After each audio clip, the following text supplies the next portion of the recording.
varias clasificaciones que podíamos mirar, pero dije recuerden cuáles son, que tienen inhibición de la COX-2, porque ustedes ya van a saber que el resto tiene acción tanto sobre COX-1 y sobre COX-2. Ustedes recuerdan esto, entonces ya saben que los demás tienen acción tanto sobre COX-1 y sobre COX-2. Después está otra clasificación de acuerdo a la vida media. Recuerden lo que son de acción prolongada, los oxycamos. Los oxycamos, ahora que recuerden todos los nombres, los oxycamos son de acción prolongada. Eso quiere decir que pueden darse una vez al día. ¿Por qué es diferente? Porque en otros casos se tiene que hacer más de una toma por día.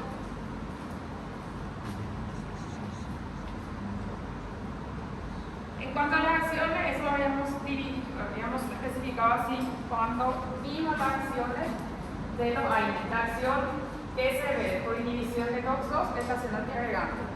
Acá, ¿qué acción está faltando?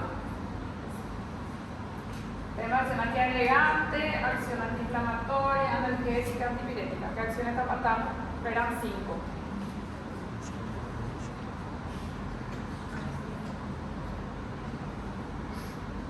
Acción úrico-súrica que se ve con dosis altas de algunos AINES que aumentan la eliminación de ácido úrico por orina, solo dosis alta. Esa acción falta, pero esa acción no se relaciona con COX. Las acciones que se relacionan con la COX, inhibición de COX-1, antiagregación. Todas las otras acciones, antiinflamatorias, analgésicas, antipiréticas, con inhibición de la COX-2. ¿Cuál acción es central? La acción antipirética. La fiebre se regula de manera central. Ahora, inflamación y dolor es periférico, quiere decir en el sitio donde está produciéndose el efecto, el proceso inflamatorio. ¿Se entiende ahí? Ahí lo que nos da en la acción úrico-súrica. Las reacciones adversas también podían tener relación con la ciclooxigenasa, algunas otras no. Con la inhibición de la ciclooxigenasa 1 se relacionan los efectos gastrointestinales porque la ciclooxigenasa 1 que produce en la mucosa gástrica, produce moco, produce bicarbonato, mejora la perfusión de la mucosa. Entonces tiene repercusión sobre la protección de la mucosa gastrointestinal. Por inhibición de la COX-1 se ven los efectos adversos gastrointestinales. Por inhibición de la COX-1, por falta de inhibición de la COX-1 en pacientes cardiópatas se ven los riesgos cardiovasculares. La afectación hepática varía. La afectación hepática puede ser, si es paracetamol, suele ser por sobredosis, o también puede haber afectación hepática dependiendo de la hipersensibilidad del paciente, algo relacionado con el paciente o con una alteración metabólica. El paciente no metaboliza bien alguna sustancia, que no tiene una enzima para metabolizar y se puede ver toxicidad. La toxicidad hepática se relaciona más con qué medicamento, con qué AINE. Paracetamol a dosis alta. La afectación renal, la nefropatía se relaciona con las dos ciclooxigenasas, porque en el riñón están las dos ciclooxigenasas. ¿Qué importancia tiene la ciclooxigenasa o la prostalanina en el riñón? ¿Qué produce la prostalanina en el riñón? ¿Qué producción? Vasodilatación. Vasodilatación. La prostalanina produce vasodilatación en el riñón. ¿Y qué produce la vasodilatación? Una perfusión normal. Ahora, si se dan AINES que afectan a la ciclooxigenasa, disminuye la prostalanina, se produce alteración de la perfusión y se puede producir afectación renal. Solo que también de qué debería esa afectación renal. Depende de cómo está esa perfusión de base en el paciente. Si está normal, no se produce afectación. Ahora, si el paciente ya tiene alguna patología de base o ya está con alguna alteración de la perfusión, inicialmente ahí sí se ve el daño. Los fenómenos de hipersensibilidad, las lesiones, los cuadros de reacción alérgica serían,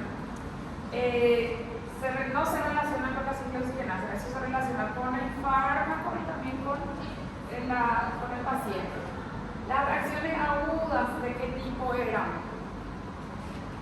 Las reacciones de los fenómenos de hipersensibilidad aguda, ¿de qué tipo eran y cuándo se presentan?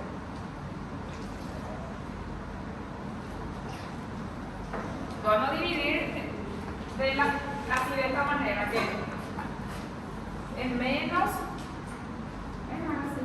Sí.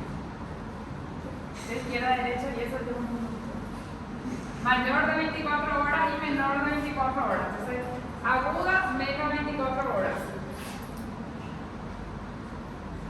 Y diferidas más de 24 horas, que podían ser varios días, incluso semanas. La farmacodermia, las lesiones asociadas a la piel que se producen por AINES pueden ser de varias semanas. O sea, yo puedo tomar hoy un medicamento y de aquí a 3 semanas recién puedo empezar a salir lesiones también. Esos son fenómenos de hipersensibilidad diferidos. ¿Cómo se manifestaban las lesiones, los fenómenos de hipersensibilidad agudos que tenía el paciente? En menos de 24 horas suele ser. ¿Qué manifestaciones tenía principalmente?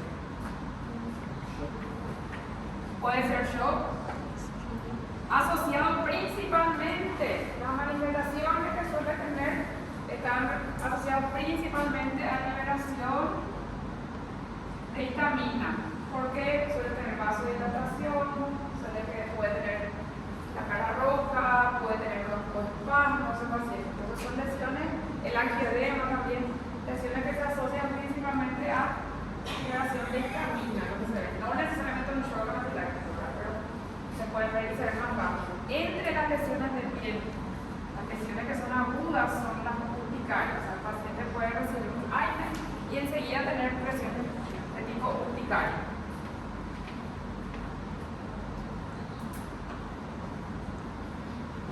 Y las reacciones hematológicas, que tampoco tienen relación con la ciclooxigenasa y puede ser de cualquiera de las 3 líneas celulares: trombocitopenia o plaquetopenia, leucopenia y anemia. Cualquiera de esas 3 líneas se pueden afectar. Glóbulos rojos, glóbulos blancos y plaquetas. Descenso, lo que suele producir. O sea, acá, de todos estos fenómenos, 3 son los que tienen relación con la ciclooxigenasa. Lo de localización gastrointestinal, la afectación renal y la afectación cardiovascular. Los otros no. ¿Alguna pregunta?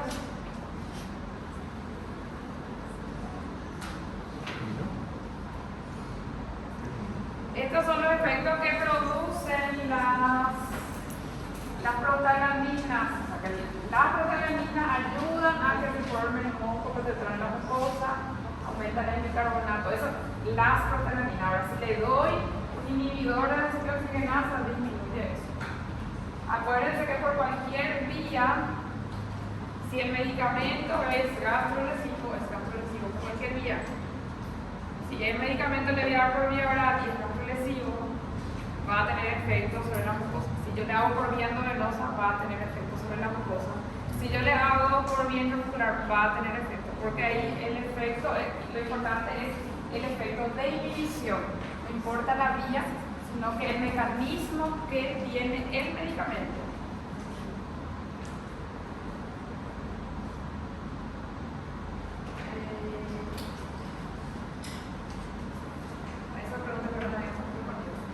¿Cuál era la característica común entre los AINES? ¿Por qué estaban dentro de un grupo estos medicamentos? ¿Qué era lo que les unía a este grupo, a estos medicamentos?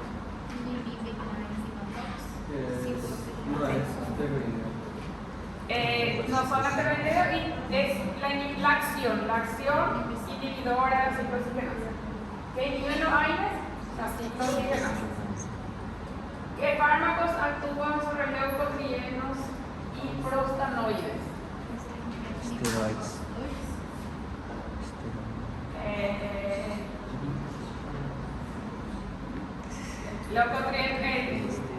Sobre los dos, estos prostanoides, ¿cuáles eran? Prostaglandinas, prostaciclinas y leucotrienos.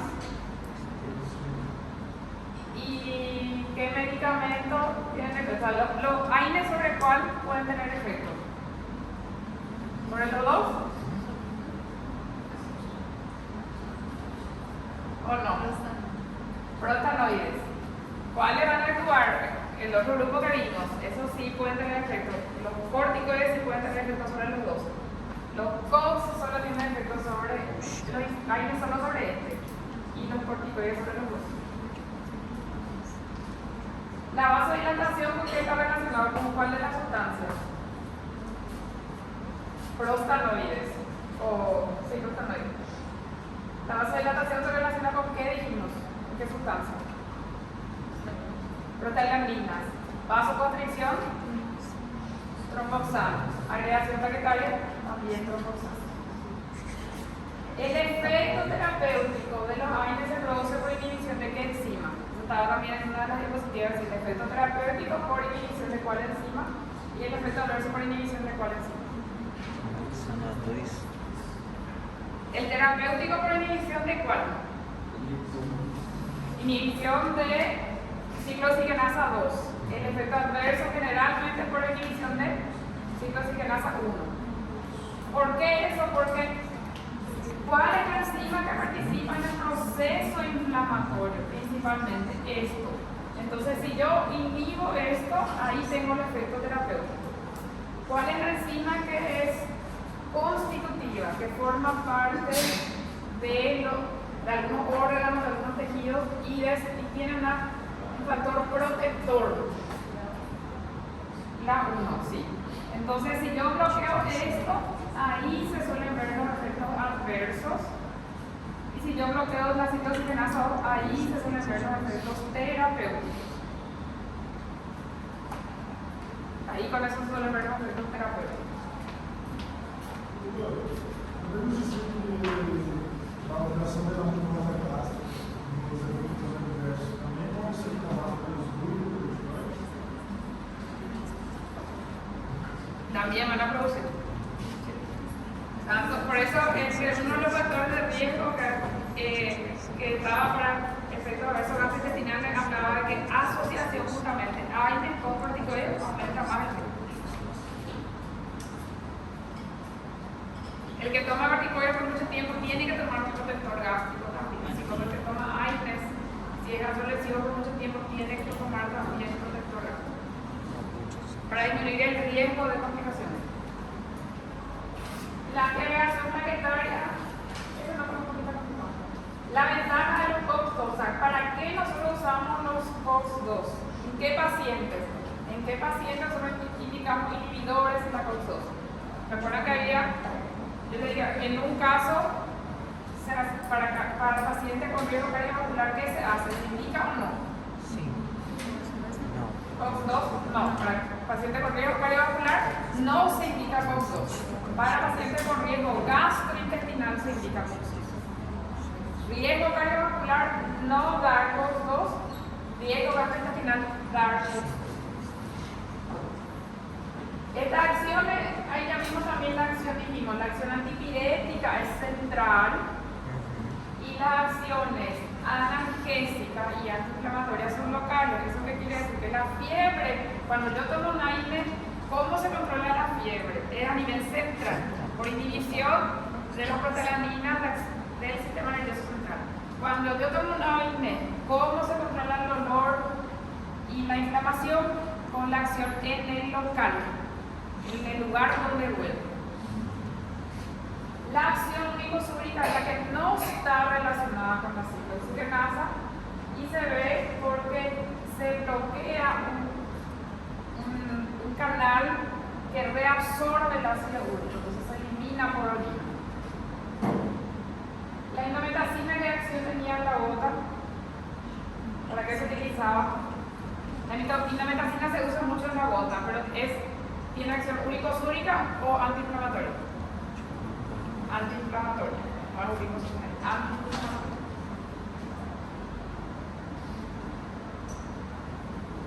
De acuerdo a las acciones terapéuticas, ¿cuáles son las enzimas inhibidas? Eso es lo que estábamos viendo en este. De acuerdo a las acciones terapéuticas, ¿cuál es la enzima inhibida? Para tener el efecto antiagregante, se inhibe COX-2. Para tener efecto analgésico, antiinflamatorio y antipirético, se inhibe la ciclooxigenasa 2.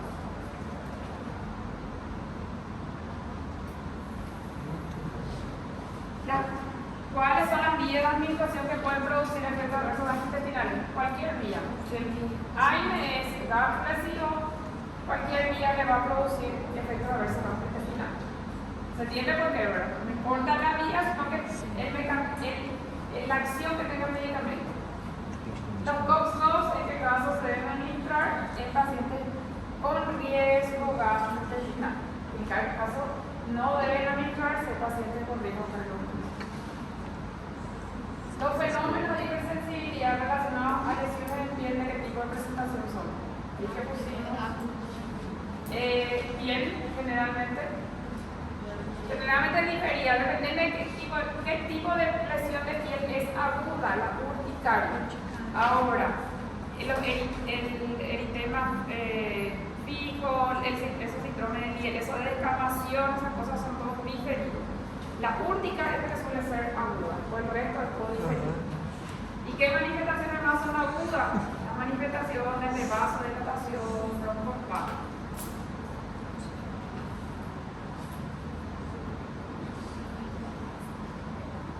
En este caso, paciente que tiene hipertensión, dislipidemia, cardiopatía isquémica, que es muy frecuente, o diagnóstico de artrosis, presenta dolores articulares. ¿Qué tipo de AINES hay que evitar en ese paciente? Inhibidores de la COX-2 tenemos que evitar. Dar medicamentos que tengan COX-1 y COX-2. A este paciente, paciente que fue operado en la fractura de fémur joven, recibe diclofenac como analgésico antiinflamatorio, a dosis terapéutica. Si el paciente ¿por qué acá especifica normotenso, normohidratado, sin patología de base? ¿Qué riesgo de lesión renal aguda presenta?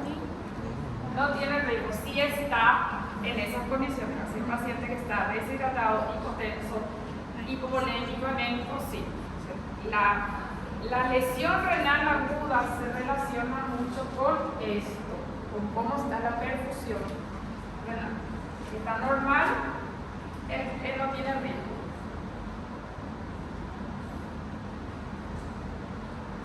A un paciente que acude por fiebre de 39 grados, se le administra dipirona en gramo venoso. Minutos después empieza a presentar broncoespasmo y edema de labios. ¿Qué tipo de reacción es?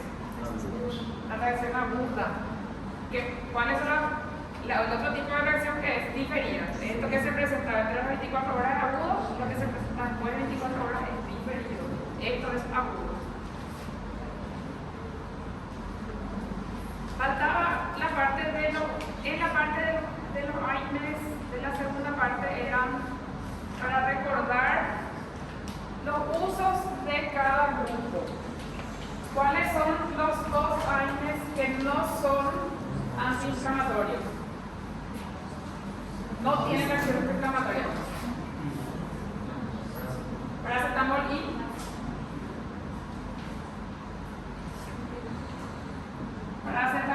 y dipirona. ¿Qué son estos medicamentos? Son analgésicos y tienen acción también antipirética. No son antiinflamatorios. No tienen acción antiinflamatoria. Esos dos medicamentos no son antiinflamatorios. ¿Cuál es que se usa como antiagregante principalmente? El ácido acetilsalicílico tiene acción, actualmente se utiliza mucho como antiagregante. Eso tiene acción antiagregante. Estos medicamentos, ¿para qué se suelen utilizar bastante si tienen acción analgésica antipirética? Pues fiebre y dolores. Fiebre y para dolores. ¿Cuál era el que actuaba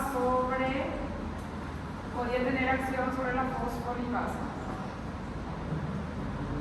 ¿Cuál podía tener acción sobre la lipoxigenasa? No me acuerdo.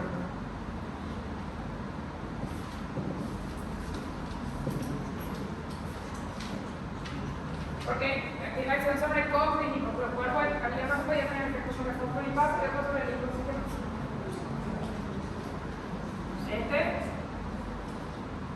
Indometacina.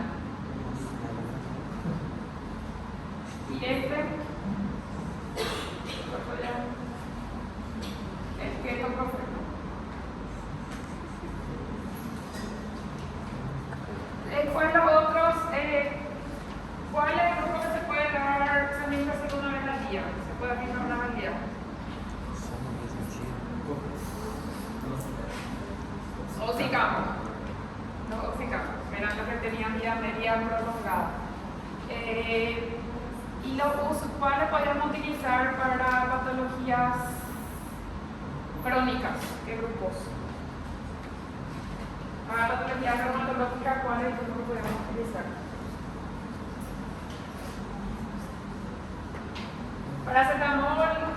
Paracetamol y dipirona no utilizamos. Acetaminofénico tampoco.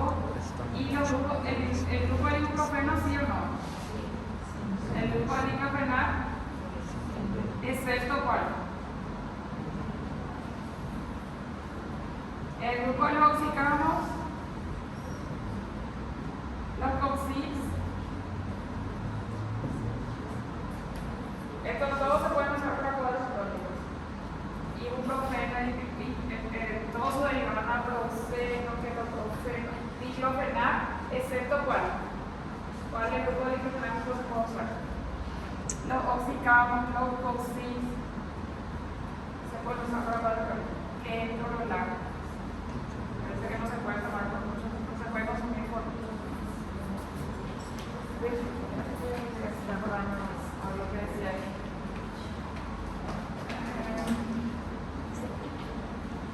Una pregunta.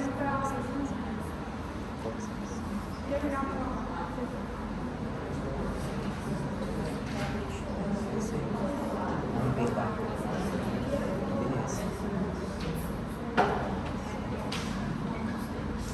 ¿Alguna pregunta que tengas? Sí, a prova vai ter 30 questões mesmo, 10 abertas. No falei quanto que é tóxico 30. 10 abertas? Yo no dije cuánto. Outra turma tem até agora, que tem toda a prova aberta. Mas a gente é assim, E eles amor. vão bem. 20. Se tornou sobre No, pero yo pensaba en el séptimo, así, los superdoidos así. Ellos ficaram desesperados, só que depois, quando eu falei pra vocês que é no. É melhor aberto, eles falaram. Falou que é melhor agora.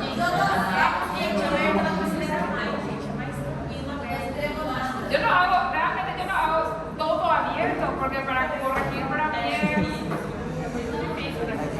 Pero son 30, para tóxicos son 30 y para fármacos son 20. ¿Por qué?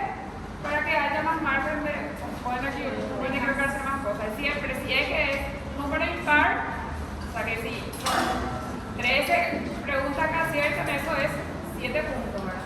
Para que quede un margen mejor para ustedes. Y en los dos casos, el examen no traen muchas cosas, no tienen que tener su teléfono, nada, ni material, teléfono, nada, bolígrafo, lápiz, nada más. Hacen el examen, terminan el round ustedes, se entra y discutimos las respuestas. No voy a mostrarles todavía el examen porque no vamos a poner, pero ya discutimos las